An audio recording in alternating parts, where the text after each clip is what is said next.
19 बरस का बेटा मर गया है। सफाई कर्मचारी कहता है कि गंदे बेडशीट में सूतो। यहाँ के लोगों को क्या कहते हैं, ऑक्सीजन नहीं लगाने आता है। 19 बरस का बेटा मर गया है। अपना बच्चा का रोटी का चिंता करते रहेगा तो यहाँ ऑक्सीजन कहाँ से खोलेगा वो? 19 बरस का भतीजा है, उसको प्लेटलेट कम हो गया था। हमने अभिषेक रंजन सर से बात की कि हमको यहाँ पे आइए, यहाँ पे हम आपको उसका इलाज करेंगे और यहाँ पे हर एक चीज़ से इसको इलाज करेंगे। जो भी हायर से होगा ट्रीटमेंट हम यहाँ पे करेंगे।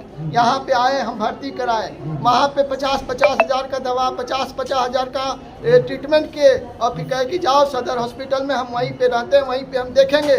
अभी हमको 50 हज़ार का भी इंजेक्शन मंगाया, एंटीबायोटिक, उसका यूज भी नहीं हुआ और यहाँ पे भी लगा भी नहीं है। और हम लोग मेडिका में थे, उसके बाद मेडिका से हमको बुला लिया गया, क्योंकि प्लेटलेट बिना चढ़ाए सब जैसे है वैसे ही लेते आओ, हम उसका ट्रीटमेंट करेंगे। हम जा रहे थे, कोलकाता जा रहे थे, दिल्ली जा रहे थे, क्योंकि उधर कहीं नहीं जाना है, यहीं पे रहना है, यहीं पे हम सबका इलाज कर देंगे। और उसके बाद यहाँ पे सफाई कर्मचारी कहता है कि गंदे बेडशीट में सूतो। यहाँ के लोगों को क्या कहते हैं, ऑक्सीजन नहीं लगाने आता है। क्या ये हमारा यही है सदर हॉस्पिटल है? ये हमारा हॉस्पिटल है। सर भतीजा का नाम? भतीजा का अमन कुमार है। कितना उम्र था? NIT में इंजीनियरिंग करता था, टॉप क्लास में, ISC में टॉप किया, मैट्रिक में टॉप किया। अभी NIT इंजीनियरिंग कॉलेज नोएडा में वो भी टॉप रैंक ला रहा है। क्या उम्र था बच्चा का? क्या उम्र था? 19 बरस। ये कितने बजे ऐसे डेथ ये अभी 10-15 मिनट पहले।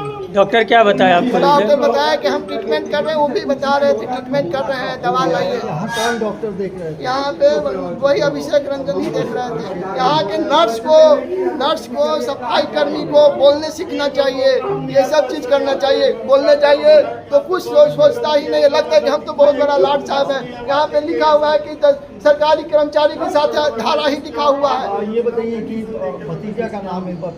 भतीजा का नाम अमन कुमार है, अमन कुमार मिश्रा। नहीं, ये पेशेंट एक्चुअली प्लास्टिक एनीमिया का था। He was admitted in Medica hospital और वहाँ से ऑलरेडी ही वॉज क्रिटिकल। और यहाँ डॉक्टर अभिषेक हैं हमारे यहाँ हेमाटोलॉजिस्ट। कहाँ गए डॉक्टर? ले लेंगे सर, आप बताइए। और इन्होंने एक्सप्लेन कर दिया था कि क्या स्थिति है। एक्चुअली वो केस पैनोसाइटोपिनिया का था, जिसमें कि जो भी पैरामीटर ब्लड का होता है वो काफ़ी कम था। टोटल काउंट 500 पहुंच गया था। प्लेटलेट की स्थिति भी काफ़ी कल 4000 था सर, कल 4000 था, 4000 था। ठीक है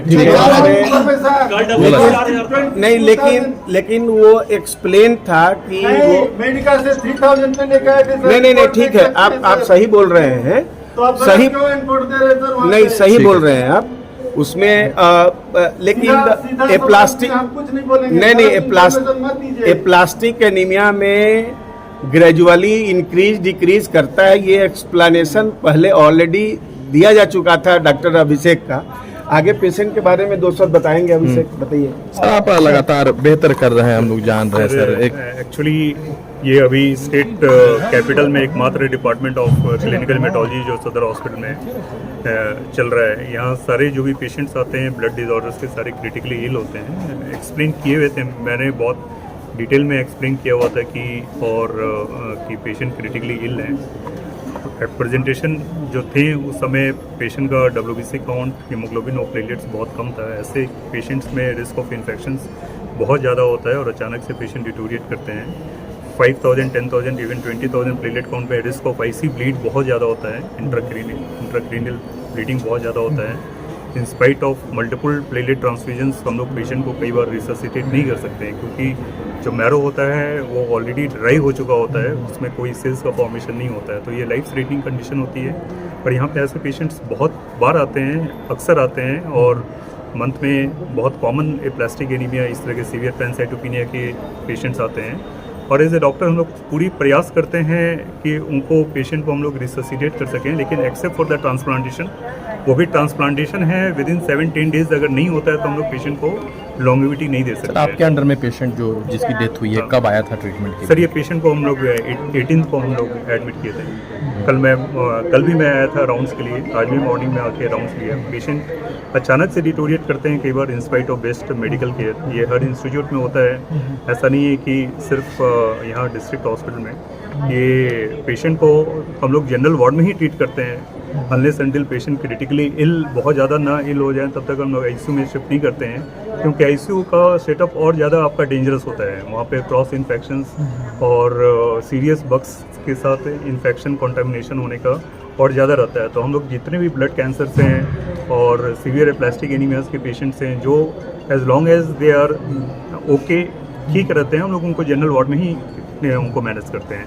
अभी भी 25 से ज़्यादा पेशेंट्स हैं ब्लड कैंसर्स और एप्लास्टिक्स के जो एडमिटेड हैं, और हम लोग उनको जनरल वार्ड में ही प्रोवाइड कर रहे हैं इन ए वेरी गुड फेथ। और हर बार एज ए डॉक्टर हम लोग अपनी ओर से और जो पूरी टीम है प्रयास करते हैं, और अनफॉर्चुनेट होता है हमारे लिए भी, और हमें और भी सिस्टम को इम्प्रूव करने की ज़रूरत है। मैं इस बारे में मानता हूँ, हमें कई बार प्लेटलेट्स नहीं मिलते हैं, एसडीपी प्लेटलेट्स नहीं मिलते हैं, पर उसकी भी एक लिमिटेशन है। ब्लड बैंक भी कई बार उतने डोनर्स नहीं आते हैं कि उस हिसाब से हमें ब्लड कंपोनेंट्स मिल सके। और ट्रीटमेंट आउटसाइड कॉर्पोरेट्स में बहुत एक्सपेंसिव होता है, 80,000, 1 लाख 2 लाख रुपीज़ पड़ेगा। तो हम लोग यहाँ पे सरकार की ओर से पूरी कोशिश कर रहे हैं कि हम लोग मैनेज कर सकें, और जो भी लैक्यूने हैं सिस्टम को हम लोग सबको मिलकर उसको ठीक इम्प्रूव करने की कोशिश जरूर करेंगे। ठीक।